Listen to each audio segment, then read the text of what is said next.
Last time on the Just Create SMP, I made my island fly to prevent it sinking deeper into the lake. I also made a fancy new jetpack, as well as getting good by improving all of my tools and armor. Sadly, however, since recording my last video, my vines have hugely overgrown, which means that in this video I'll be fixing that and then deciding what I'm going to do with my now very empty lake.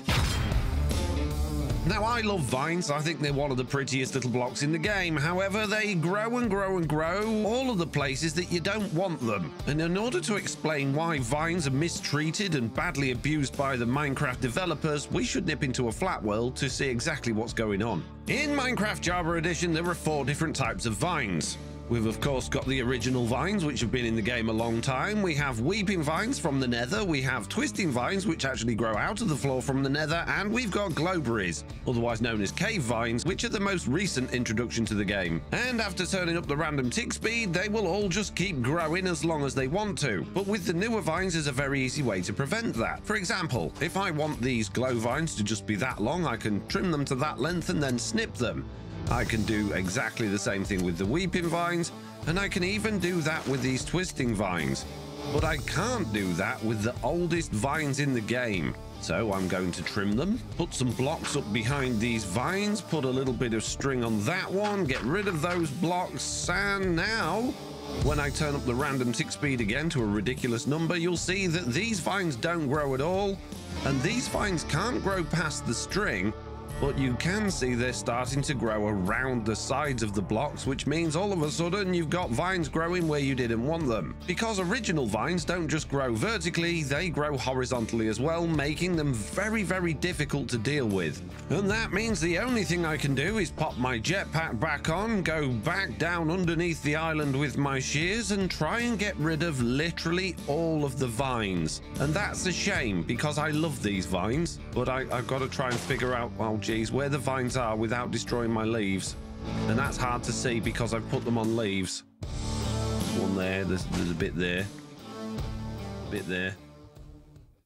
Because I didn't want the underside of my island to look too bare, I decided that instead of removing the vines, I would just replace them with cave vines, which meant converting my temporary glow lichen farm into a glowberry farm and spending a little time with my jetpack floating around the underside of the island, placing in all of the glow vines. Well, there we go. I think I've got them all, and while these do add a little bit of texture and color variation, they're a lot brighter than the leaves we've got underneath, so really I should have been using azalea leaves rather than oak leaves under there, but I didn't have azalea leaves, so this is just going to have to do. But I think that has completely stopped all of the vine growth. It does look like we're missing a bunch over here. I've tried to fill in some of the gaps where there haven't been many, and the other downside to these compared to normal vines is that you can't attach them to leaves. You can only attach them to the solid blocks, which is quite annoying because it would have been nice to have them actually hanging down off the bottom of the leaves. Hey, I'm being shot at.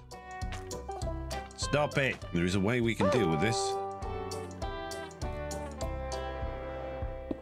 What are you doing? Hi, Foxy. I had to get your attention somehow. I tried to be civil. Civil? You're shooting me with rotten vegetables. It's not very civil. Yeah, I mean, it was only carrots. They don't do too much damage. Yeah, don't worry about my replay and my piece to camera stamp. It's absolutely fine. What's your problem? Yeah. Why is it empty? Why is what? I have not been calling any iron. I promise. Then why is there no iron here? That is, I don't know. Let's go have a look in my workshop because I promise you I have not pressed the emergency button once. I absolutely promise. Is it broken? Possibly. Is there something clogging it up? Have you got a filter on there somewhere and something's gone in the filter? Oh no. Yeah, you might be right. Oh, I messed up, I think. Oh, so not my fault. No, not your fault. Right, hey. I shot you in... Oh. I like it when things aren't my fault. Yeah. Excellent. Right. See you later, Stam. Bye. Bye. Having spent a little time deliberating over the empty lake, I'd finally come up with a good idea. However, that would mean making the middle of the lake directly below the island as deep as possible, which wasn't going to be as easy as I thought. Obviously, this bit over here is the top of my tree farm. And if we just do a little bit of free cam here, you'll see if I go below that, that is directly into my base. So I don't really want to bring the water level too far down here, but I think I'm going to have to. So I might have to remove my tree farm and build that somewhere else. Firstly, though, I decided it would be a good idea to make sure no water got into my workshop while I was making the lake deeper. So I'm thinking if I was to put some gates around about this point here, which is where the water level's hopefully going to come down to, and open those, that shouldn't be a problem for me going up and down the elevator, but there's one way to find out. Let's call the elevator up. Now, the elevator can go through solid blocks because it's an entity, but I technically can't, even though I'm an entity, but yes, I can go through the fence gates. And now if I just let this bit flood, I think everything's going to be all right. And going into my workshop, I get a bit wet, but the water isn't coming in and ruin everything. That's good. Let's just move that back up there. You can see the water, but that's fine. So all I've got to do now is dig out all of this stuff in order to lower the level of the lake even further. And then we can start building what I've got planned. And basically, my plan is to rival Mr. Beardstone. He built a train that not only smashes through the landscape as it goes through on its tracks, it also places tunnels and it completely paves the roads below it. And look at this thing. This is absolutely wonderful. Let's not talk about the giant station that's appeared behind me just yet because I want Mr. Beardstone to walk us through that. But yeah, this thing's incredible. I want one and I want it in my lake. Why do I want a tunnel boring machine that paves roads and lays track in my lake? Well, I do. But it's not going to be quite the same as this because actually I'm not going to need to pave any roads in a lake, and I'm certainly not going to need to build bridges in a lake. But I will need a lot of drills, and I do want it to look fancy. And of course, there's no train track or anywhere for trains to go in my lake, which is exactly why I'm going to be building a boat. In order to build a glorious machine that would rival Mr. Beardstone's glorious machine, I needed to make the lake as deep as possible. So I started by removing my underground tree farm and lowering the ceiling to match the level of the rest of the workshop, and then I crafted up a create diving suit using a bit of copper. And then, instead of using my amazing tunnel bore to carve out the layers of dirt and stone above my workshop, I chose to be a little more careful, carving out the blocks with my tools instead. And it was all going relatively well, albeit slowly. I removed the dirt first, then collected it, and then I moved on to a couple of layers of stone, and then collected it. But as I moved on to the next layer, it seemed my underwater neighbors weren't too keen on me demolishing their homeland. Regardless of the painful and constant interactions from the drowned fellows, I continued on, until I may have accidentally made Mr. Beardstone's special area a bit wet. Mr. Beardstone! Mr. Beardstone! Mr. Beardstone! Ow! Jeez! Good morning! That was terrifying. Hello. Mr. Beardstone! Yes? I've got some bad news, bud. What's that? I may have made your special area a bit wet. Oh, explain? I don't really know how to. Oh, yeah, I've been meaning to ask about this. I noticed your. Oh, I see what you mean. Yeah, your special area is a bit wet. You didn't put a roof on it, Miss Beardstone. There was already a roof on it. Well, no, because that was just dirt and stone. That's what I've been digging away. It looks like you uncovered the entirety of the special area before you noticed, Foxy. Yeah, well, I was just in a rhythm, you see. I just go in, and I thought, well, it'd be all right. Everything else seems to be working fine, even though it's completely waterlogged. Well, no worries. I'll get the customer service helpline for you. They generally get back to you within 2 to 4 business days. They'll say they'll turn up, and then they won't turn up, and then you won't be able to get hold of them again. And then when you do call them back, they'll create a new job number, and the whole process starts over again. Ah, yes, yeah, I've been. That will happen 3 or 4 times. Been through that before, yeah. Right, yeah. I will have to sort that then, I guess, won't I, Foxy? Well, the thing is, Mr. Beardstone, I then explained my boat plans to Mr. Beardstone and invited him down to the shoreline to discuss a couple of major problems that were standing in my way. And these are literally problems of my own making, as you can imagine. I mean, I wouldn't expect anything less, Foxy. Obviously, at the moment, because the lake filled up a bit, this water's not at sea level, right? Right. Which means it's actually got to somehow go down a couple of layers before I've got it at sea level, so it will match up with the ocean for when eventually I have a boat that I can sail to the ocean. Right. Okay. Yeah. And that means that if the water's going to go down even further, that means the lake's going to be even shallower.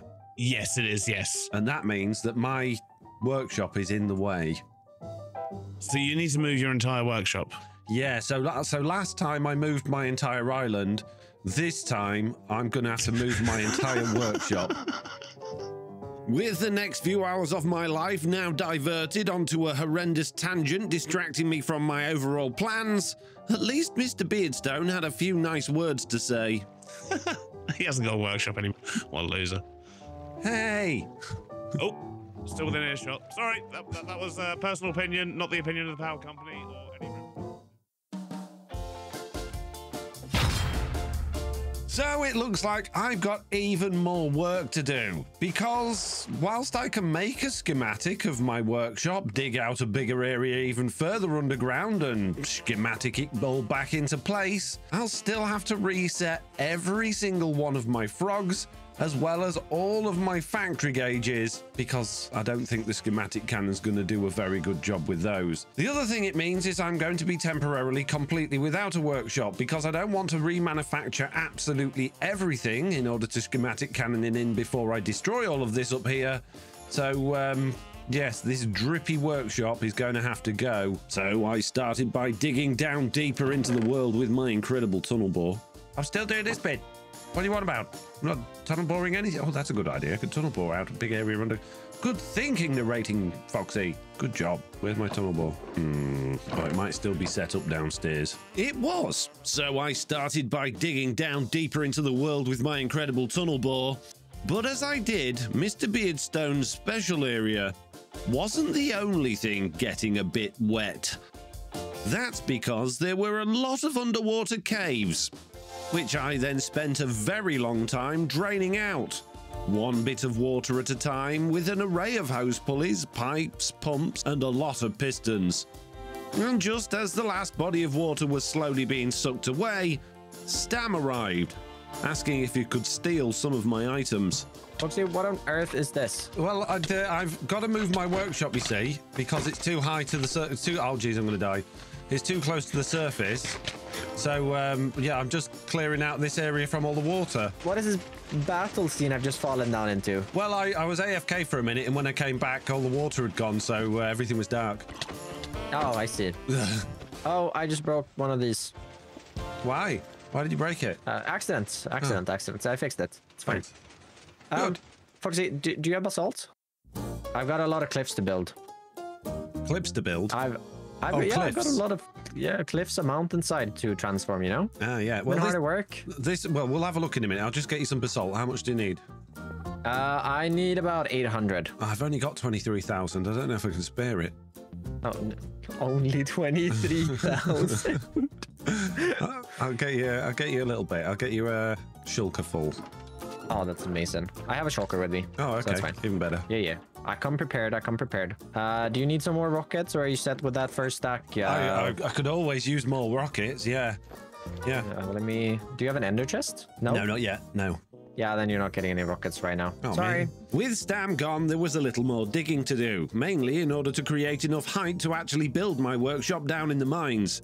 But previously, while I was draining the water, I'd had a lot of time to reflect on how exactly I would move my workshop to this new space. So while digging out these last few layers, I made the decision to go the long way round. So of course, I've already said that I'm going to basically demolish this workshop in order to gather the materials to build the new one downstairs. But I'm not. I'm going to attempt to take a schematic of this and then craft up everything I need and then blast it into existence downstairs, so we'll have two workshops and then I can get rid of this one. Why do I want to do that, you might ask? Well, it's relatively simple. As soon as I've got rid of this workshop, I've got nothing. No access to storage, no access to resources, no way of making any resources. So if I'm missing anything at all, even just like a couple of shafts or something, I'm going to be totally stuck. So yeah, we got we got a lot of work ahead of us. So in order to get started, I'm going to need a schematic of this workshop. And that could be quite tricky because the workshop is still surrounded by lots of blocks that are going to get in the way of me figuring out how big the schematic needs to be. So I'm going to actually spend even more time disappearing a whole bunch of these blocks from the edge of the workshop so that I can actually make a decent schematic.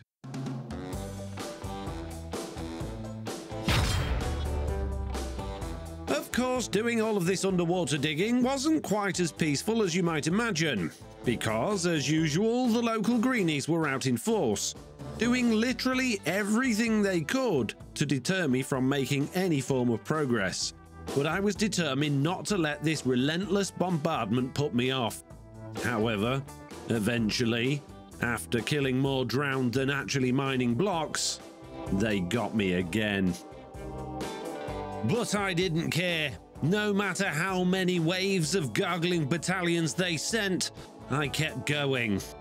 Until suddenly, I realized that all of this digging was completely pointless. I think realistically at this point, I should just take a download of this world and just get a schematic in creative mode because, yeah, this is just completely pointless. So I did, and here I am, in a creative copy of the world, exactly as I just left it. Now what I need to do is basically make this easier for myself, because I don't want to take all of the horrible blocks with me. Now what I could do is just take a schematic of the whole thing, then print that somewhere else and then get rid of the blocks around it, or I could run a few commands. Basically replace any water with air. And yes, that's too big. Okay, we'll try and do less layers. It's still too big. Crap. In that case, then we'll just take a big old schematic of the whole thing and just hope for the best. That now is absolutely everything we need for my workshop in the schematic. Let's call that workshop, save that, hop into my flat world where I was doing my vine tests, get a table, put a schematic on it, get my workshop, let it fill in all of the stuff eventually. Anytime you like, there's no rush. I've literally got all day and I have no other plans. Take as much time as you need. Why don't you stop for a break? And there we go. So now that we have a schematic, I'm going to come and plonk this down. I'm going to print that into the world like that. There's going to be water going everywhere, but that's okay. Now I want to check inside that it actually has all of my stuff, which it does. My frogs have survived. That's good. I mean, they're probably not going to be labeled anymore. No, they're not, but that's fine. And these things are probably not going to work. Oh, they've still got all of the items in. Okay, factory gate. Oh, yeah, but they're not linked together anymore. That's fine. We don't need to worry about that. So now I can run some commands. And we basically want to replace, yet again, water with air. Still too big? Fine. What about to there? Ah, I'm allowed to do that bit. Okay, there we go. That's all of the air finally going. Now I need to get rid of everything else as well. And now with all of those blocks clear, we now have a completely free workshop, which doesn't seem to be missing anything as far as I can see. So that means that we can take a brand new schematic of this and then cannon that into the world. I'm going to call this one Workshop Real. Save that. And now we can just hop back onto the server and see exactly what we need. Okay, let's pop a table down, put the schematic in there, get Workshop Real. And it's substantially quicker than it was in my flat world, mainly because there's a whole lot less blocks involved in it and all that water's no longer existing, but it's still quite slow. And there we go. Right, now we need to go and place it before we put it in the cannon so we know where it's going. And of course, it's coming down to our new slime land down here. So let's grab this out, try and get it. So, wow, it fits in here. Lovely. Try and get it somewhere roughly where it's going to be lined up with our elevator. There we go. We could put it into the ground, but I think having it above would be fine because we've got plenty of room above us, and that means that we can actually get round and do maintenance and whatnot. So I think, looking at that, that is pretty much exactly where we want it. Excellent. Right, let's go put this schematic in the cannon. Pop you in there, put my material checklist in, and what do we need? Quite a lot of things. See, what I can do now is actually give this checklist to my blaze burner, and that will actually fill up this here with all of the things I need, but it's not all going to fit in the barrel. So what I really need to do is actually send all of this to a vault. So first of all, let's make a big old vault. There we go. We have now a max size vault. I believe I can put the cannon next to it. However, I'm just going to make a little staircase and put the cannon on top, and then it can definitely read from this. And then I'm going to connect this to our frog network with a packager. We're going to call this frog cannon FNT. And now hopefully, if I get my checklist, come over to this again, give that to that, and then send it to frog cannon FNT. Hopefully it will send all of those items over to the cannon, and they're all just going to go in there. They are. Oh, good. Look at this. This is amazing. So now if I put the checklist in there, where do we sit with things? Wow, that has actually ticked off a whole bunch of stuff, but we still need a whole bunch more. Right, I'm going to get crafting. So the great crafting began. However, almost immediately, I decided that I didn't like item hatches very much. I put my wrench in there. I didn't want to... Oh, jeez. I need a new wrench.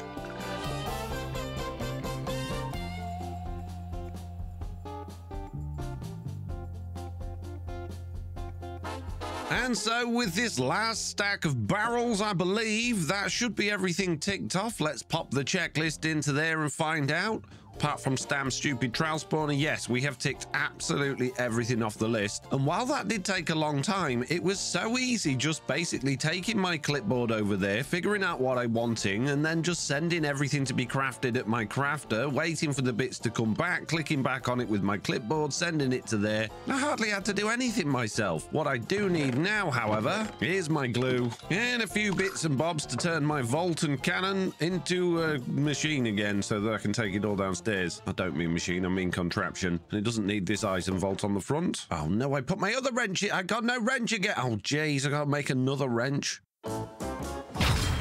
With all of the materials collected and the cannon in place, it took almost no time at all to blast a carbon copy of my workshop into this new underground area.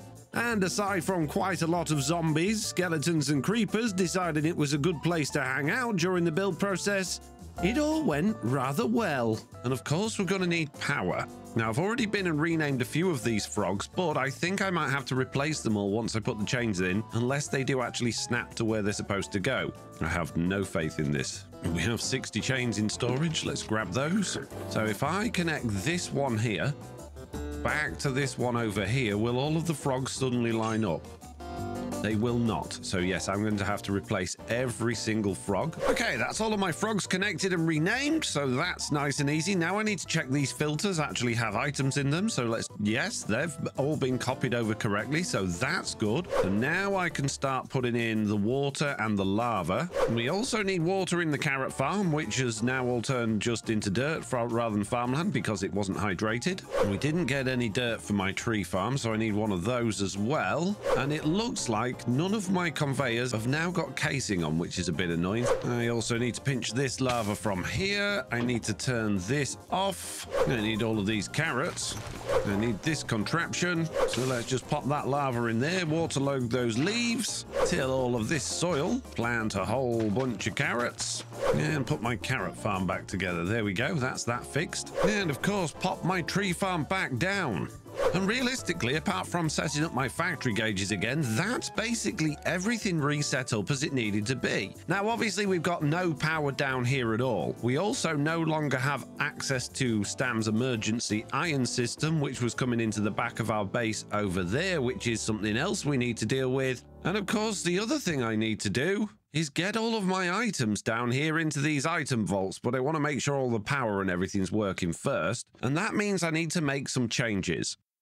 You see, at the moment, we've got Mr. Beardstone's power coming in through there, and that's linked to literally everything in my base. So what I want to do downstairs is actually use my water wheels to power the chain drives and have those completely separate from all of the other things that need power. So I spent a little time completely rewiring my base. Then it was time to speak to Mr. Beardstone to get the power reconnected. Mr. Beardstone! Mr. Beardstone! I'm just trying to cook up some iron. Oh, jeez. Yes, Foxy? Hello, Mr. Beardstone. Hello. Should I be concerned is my first question. That depends how deep your pockets are. Mr. Beardstone. How deep my pockets? Hello, Stam. Good job, Stam. Good job. I wanted to be a part of something, you know. Oh. That's right. Anyway. Okay, we just have a lurker in the background. Yeah, bit weird. Yeah. Yep. So I have successfully relocated my workshop. I haven't actually relocated it. I've duplicated it downstairs. Right. And thanks to me, you know, rather than the power company, which was busy when I needed it, I've actually fully installed the power myself using your system. And therefore you should pay me for that and just come and check that I've done it right. I bet you've hacked the system, haven't you, Foxy? No, I have not hacked the system. Hello. Impressive. What? Stam? Oh, he's stuck on the windmill. Okay. Should we go down there? It's like that kid in the supermarket thing all over again, isn't it? It is. That Stam was not being remotely annoying at all. Mr. Beardstone and I decided to go down into my new workshop to discuss how he was going to reconnect my power. Okay. Did you apply the redstone dust that's washed away? No, or the timer. But it still seems to work. Uh-huh. Yeah. Okay.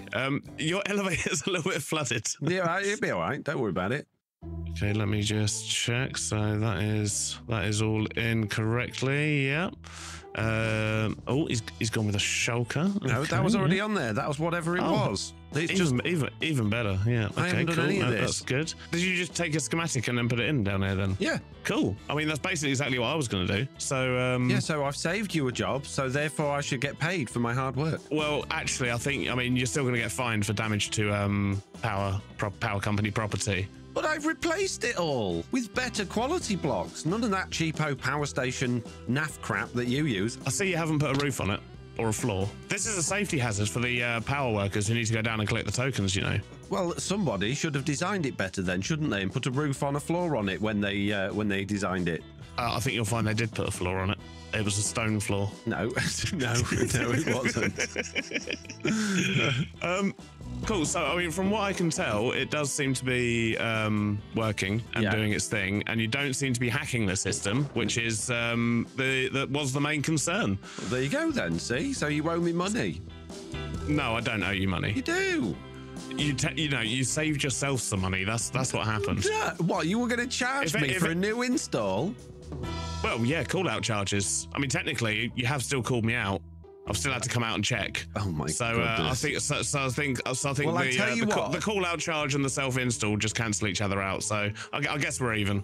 While Mr. Beardstone did appear to be being reasonable, it turned out there was still a bit of a problem with the power system because it was eating all of my tokens. Oh no, they're just going straight away, Mr. Beardstone. They're going. My power tokens. I've just put a stack it. Oh jeez. So the self-proclaimed trainee power engineer struggled for quite a long time. Right, now it should work. Okay. I believe we have everything. I've double-checked redstone torches. Yep, press the button. Yeah. Yeah, that's gone on. Okay. So that should be reading that. You know when you've got broadband troubles so bad that you end up with an engineer come round and the engineer pokes and prods and does exactly what you've already done because you know how to turn things off and on again, and then gets very confused about why he's even a broadband engineer in the first place because he doesn't seem to know anything about broadband engineering. That's this very. I'm getting a lot of that going on right now. Oh, 100%, 100%. I mean, I'm still a trainee of the power company. It should be Jimmy or Timmy down here, really. Right. Okay. Eventually, however, Mr. Beardstone and I fixed all of the issues with his overcomplicated power meter. And even though I'd done the majority of the work and provided all of the parts, for some reason, he still wanted to charge me. Thank you for making that longer and harder than it needed to be, Foxy. Much appreciated. I will send the invoice in the post. You're very well. Invoice? All of my time you've wasted not knowing what you've done. I've just supplied you with all that. I'm charging you for parts. Well, I think you'll find I've actually already supplied the parts. They're upstairs. You washed them away. Look, I didn't. It was the water.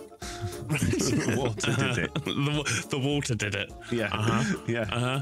Yeah, right, cool. Yeah, I'll drop the invoice off soon. Don't worry. So now that all of the power is connected and everything's going in the right direction, I finally need to get everything linked together. So this thing here can actually see all of the items downstairs, but I have no access to them up here because it's the totally separate system. So I need to find a way to get all of the items from upstairs down here. And I think the easiest way to do that is just to use chutes. So I probably should get some chutes. Ah! Hello.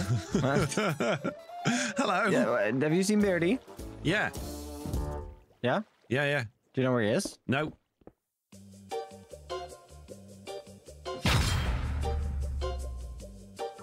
Good news! All of the storage has now been transferred and my workshop is 100% running the way it used to. And that means I can now actually get rid of everything that was above using my tunnel bore. But before we do that, there is one thing I need to do with my tunnel bore, and that is empty it out. And I want to create like a dock over here that will just literally take all of the items out of there and put them straight into our storage system. Okay, in order to see what we're doing, I'm going to make a platform at the top here out of glass, and that way at least I can see what's going on below and make sure everything's lining up the way it's supposed to. With the glass in place, we can now park the contraption, which I'll probably do around about there. Now, if I turn that into an actual contraption, it's going to destroy a lot of the blocks in the ceiling, but that's fine. And now what I want to know is if I put a portable storage interface on this, will that allow me to eject the items out? So let's just glue that onto there, turn that back into a contraption, and yes, that actually does connect. Okay, so we don't actually need to ever turn this into not a contraption. If I was to break this bit of glass here, throw in a bunch of chutes going up to the surface, I want to be able to walk underneath it, and then we'll go sideways this way. So if I smash that there, and then come through there, that's better, I think. And then I believe that's actually coming out directly underneath this, which is not ideal. We really need that. There we go, to come up to that point there, and then we just need to feed that into there, which does mean moving this around a little bit, but that's absolutely fine. So let's just break this for a second, get rid of that. So I'm going to put a little bit of a belt there. I'm going to put my portable storage interface there, that going on there, and that going on there. Then we just need a little bit of power to this, and that shouldn't be a problem because we've got all sorts of shafts and things going on here. So let's just grab that, bring that over there like that. That's powering our belt. And now all we need to do is make our tunnel ball link up with that. Spin that round, turn it back into a contraption, and now hopefully that's going to take all of the items it is out of there. But there's a few items I don't want to take out, specifically torches, charcoal, coal, and the track. So let's go get a filter and then turn that onto deny list, pop that on there, and it won't take those out of there then. They should all stay in there. Excellent. Good.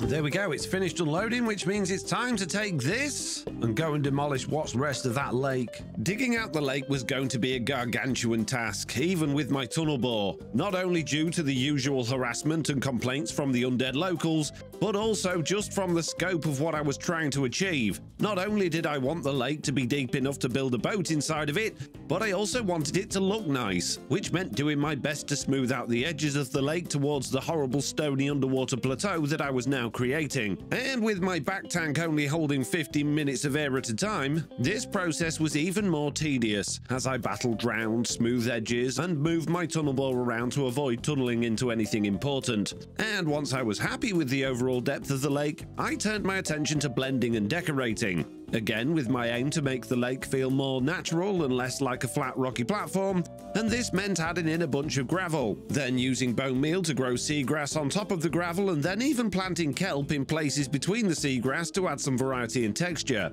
But the drown kept coming, trying to thwart my every move, almost as if they weren't appreciating this new underwater haven I was creating for them. The reason for them arriving in droves, however, was because it was just so dark down there, and because I wanted this to be a natural space, the only real option I had to fix that was to add sea pickles. But having only 5 sea pickles to my name, that I'd previously bought from the Wandering Trader, I used Stam's coral platform to grow a few more, using even more bone meal, and then I went around placing them sparingly between the seagrass and kelp that I'd planted before. And after spending way more time than I'd have liked to down there, and realistically only managing to achieve a tiny portion of what I'd planned, I decided that the best best thing to do was to add finishing this humongous project to my to-do list.